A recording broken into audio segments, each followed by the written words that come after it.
awesome besties!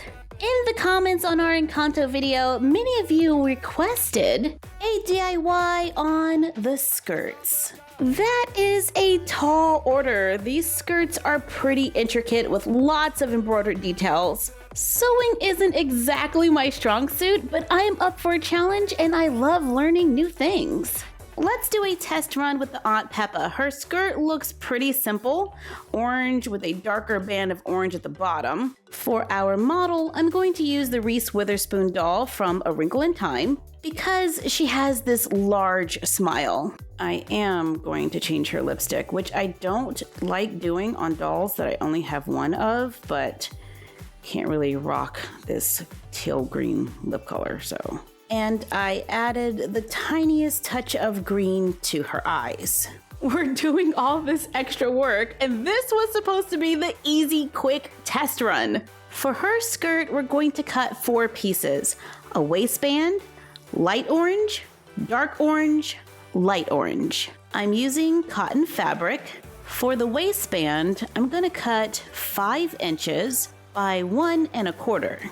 I am cutting this out of the lighter orange. For the lower part of the skirt, I cut 5 by 14 inches out of that light orange, 1 1/2 by 14 out of a darker orange, then 2 by 14 for the lighter orange again.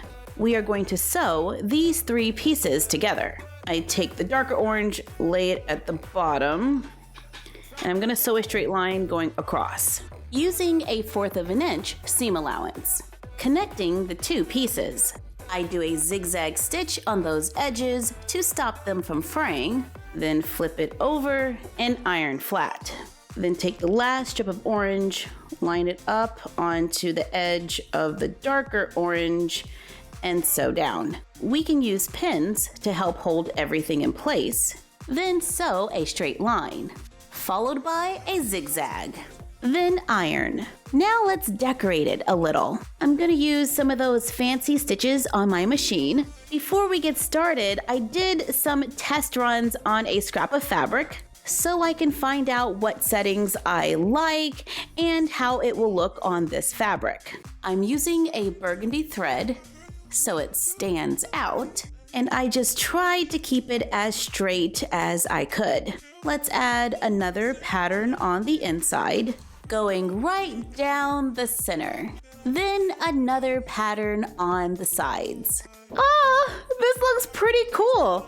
And this is a great way to test out some of those functions on your sewing machine that you may not be used to working with. After sewing, I iron it. Then let's flip it over and hem the bottom. I zigzag the bottom edge, then fold it up a 1/4 of an inch and iron flat. And I'm going to sew it down using a scallop stitch. All right, that looks pretty good. Not me sounding surprised, but you never know how this stuff is gonna turn out sometimes. Take the fabric for the waistband and we're gonna fold it in half so the good side is on the inside. I ironed it, and now we're gonna sew a straight line going down on the sides at about 3/8 of an inch. On both sides. I trimmed off the excess and then let's turn it inside out. Iron flat. Let's zigzag stitch the edges to keep everything nice and neat. Sew a loose straight stitch across the top so we can pull together. I gathered it to the length of the waistband. I was going to take the waistband and then just sew it on top, and then we would flip it up, but then I think it'll bunch a little, and I don't think I really want that. I want it to lay a little flatter like that, so I really should have turned the waistband under. It's okay, I can fix that. So let's just fold the edges of the waistband in and iron it flat. Then iron it flat. So if you look closely, you can see that those raw edges are on the inside and we have all folded edges on the outside. Remember, this is our test run. It's where we figure out things and make mistakes. On the next one, we should do better. So we have a little pocket here, and we're gonna put the gathered edge inside. I use pins to hold it in place, and it does feel a little bulky, but I don't know. Let's just keep going and see what happens. Sew a straight line right at the edge to attach it, and it's nice and clean. With the good side facing up, let's fold it in half, matching up the edges. Sew a line about halfway up. I'm using a straight stitch. Add Velcro or snaps to the back. Place it on the doll. I just paired it with a white top. I took her hair down, then I styled it into a little side ponytail to complete our inspired look. For the most part, I am pretty happy with the skirt. However, I do see a few areas that we can improve. Let's use the Barbie basketball player to make a Luisa inspired doll. She doesn't have the muscles, but this is a tall Barbie, so at least she has some height. And I think her skirt is actually easier than the one we just did. I'm using a dark purple cotton. I only cut 2 pieces of fabric, one that is 7.5. If I was doing this for an original Barbie, I would stop at 7, but since this is a tall Barbie, I'm doing 7.5 by 14.5 inches. The waistband is 5 by 1.25. Let's go ahead and add stitched details to the bottom in lavender, navy blue, and pink. And don't forget to hem the bottom. Zigzag the ends, run a loose stitch across the top to gather to the length of the waistband. We haven't done anything to this waistband, it's just a rectangle of fabric. And this time, I'm going to make sure that the ends of the skirt are flat and not gathered. Take the waistband and we're going to lay it on top of the skirt, right at those raw edges. Pin it in place, sew it down. Using a straight stitch, flip the waistband up, zigzag the raw edges, flip it over, pin it down, and top stitch it with a straight stitch, giving us a nice, neat waistband. For me, this was definitely easier than making the pocket thing that we did earlier.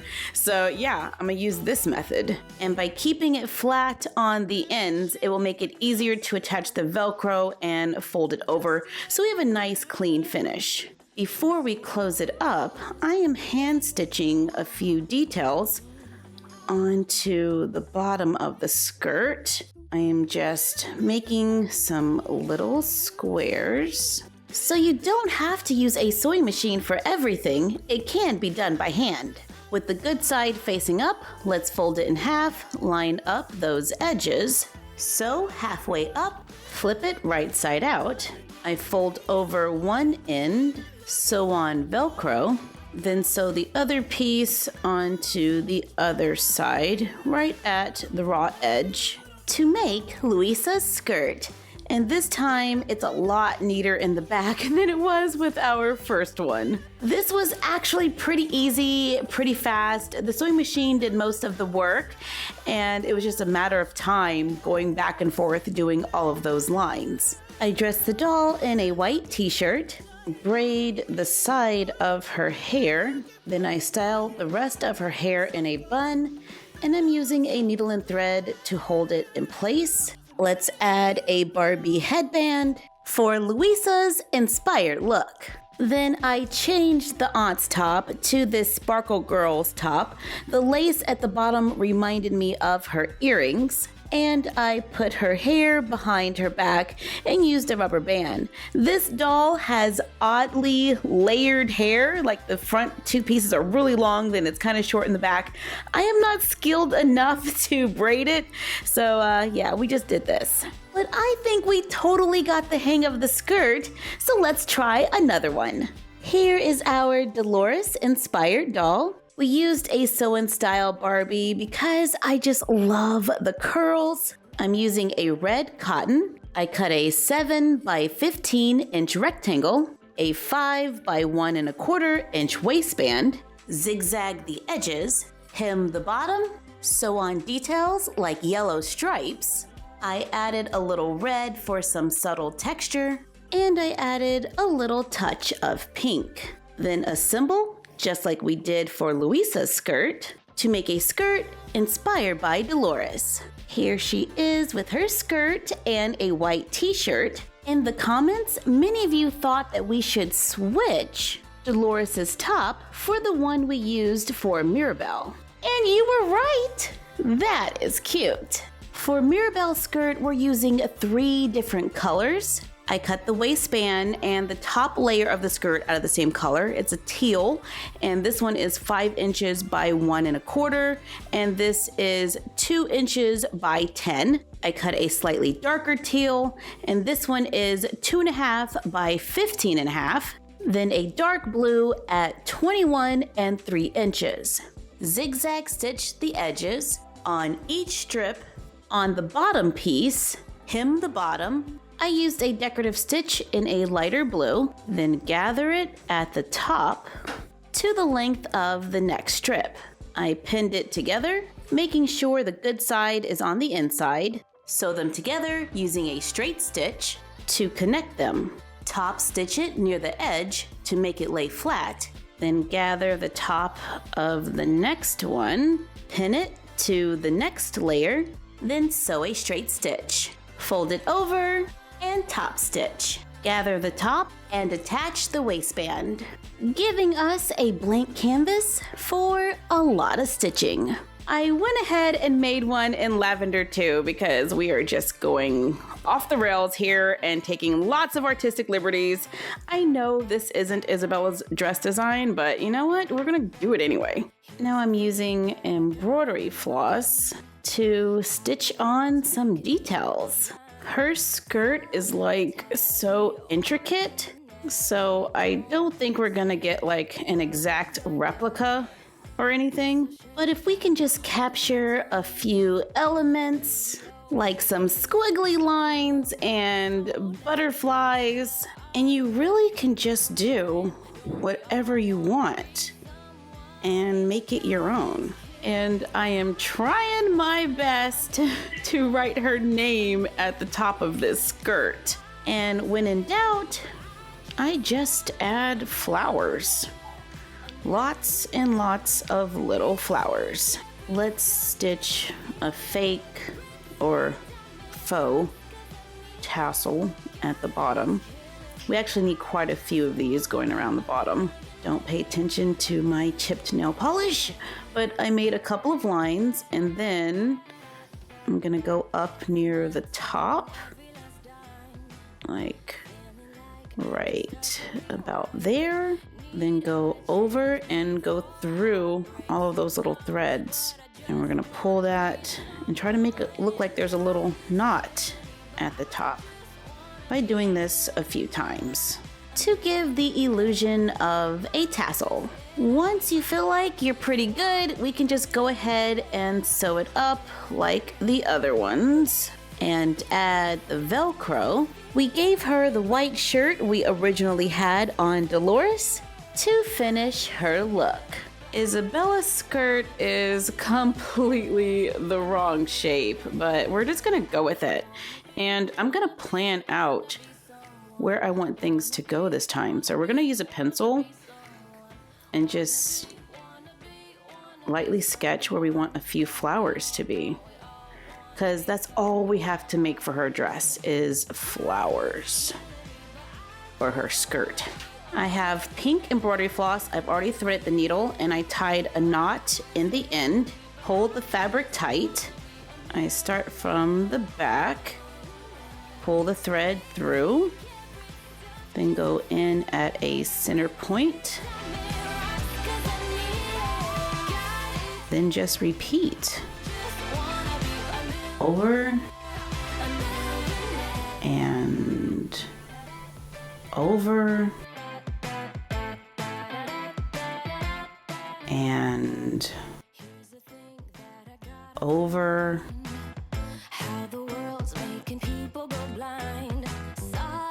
In pink, purple, and blue to make lots of little flowers.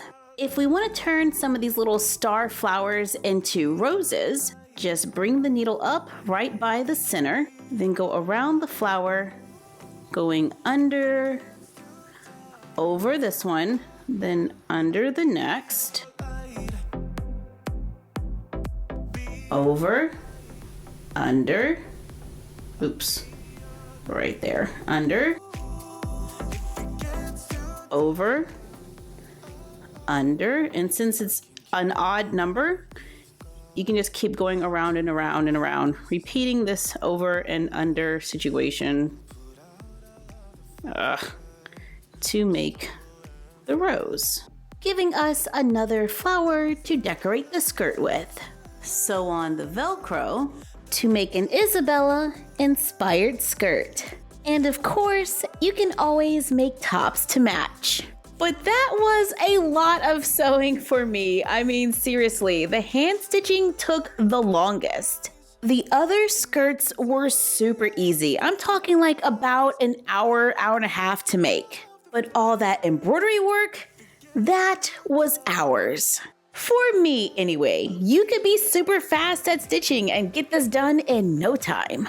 But I will say it was a lot of fun, and I personally enjoy hand stitching, so this gave me an opportunity to work on my stitches and try out a few new things.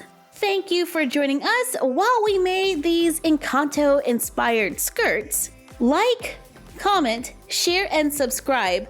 Don't forget to ring the bell and follow us on Instagram at MyFroggyStuff and the Frog Vlog and Bella of MyFroggyStuff. Check out our other Encanto video on our channel where we make this hidden doll room, and let us know in the comments down below what you would like to see next. And we will see you next time.